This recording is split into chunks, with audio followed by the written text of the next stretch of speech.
ഉത്തമഗീതം 8. നീ എൻ്റെ അമ്മയുടെ മുല കുടിച്ച സഹോദരനായിരുന്നുവെങ്കിൽ ഞാൻ നിന്നെ വെളിയിൽ കണ്ട് ചുംബിക്കുമായിരുന്നു. ആരും എന്നെ നിന്ദിക്കയില്ലായിരുന്നു. നീ എനിക്ക് ഉപദേശം തരേണ്ടതിന് ഞാൻ നിന്നെ അമ്മയുടെ വീട്ടിൽ കൂട്ടിക്കൊണ്ടുപോകുമായിരുന്നു.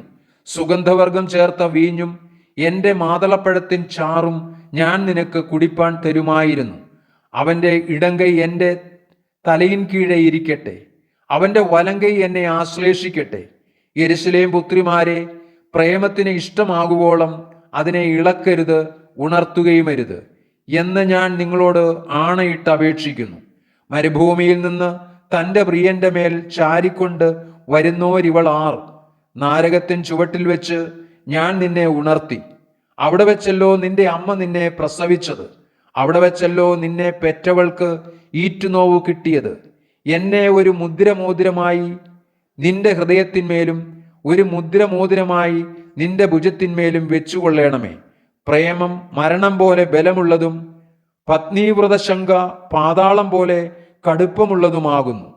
അതിൻ്റെ ജ്വലനം അഗ്നിജ്വലനവും ഒരു ദിവ്യജ്വാലയും തന്നെ. ഏറിയ വെള്ളങ്ങൾ പ്രേമത്തെ കെടുപ്പാൻ പോരാ, നദികൾ അതിനെ മുക്കിക്കളകയില്ല. ഒരുത്തൻ തൻ്റെ ഗൃഹത്തിലുള്ള സർവസമ്പത്തും പ്രേമത്തിനു വേണ്ടി കൊടുത്താലും അവനെ നിന്ദിച്ചു കളയും. നമുക്കൊരു ചെറിയ പെങ്ങളുണ്ട്, അവൾക്ക് സ്തനങ്ങൾ വന്നിട്ടില്ല. നമ്മുടെ പെങ്ങൾക്ക് കല്യാണം പറയുന്ന നാളിൽ നാം അവൾക്കു വേണ്ടി എന്തു ചെയ്യും?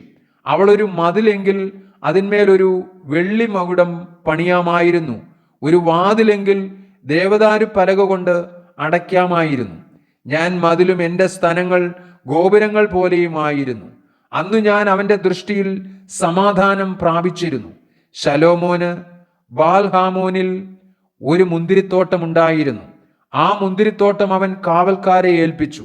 അതിൻ്റെ പാട്ടമായിട്ട് ഓരോരുത്തന് 1000 പണം വീതം കൊണ്ടുവരേണ്ടിയിരുന്നു. എൻ്റെ സ്വന്തം മുന്തിരിത്തോട്ടം എൻ്റെ കൈവശം ഇരിക്കുന്നു. ശലോമോനെ, നിനക്ക് 1000-ഉം ഫലം കാക്കുന്നവർക്ക് 200-ഉം ഇരിക്കട്ടെ.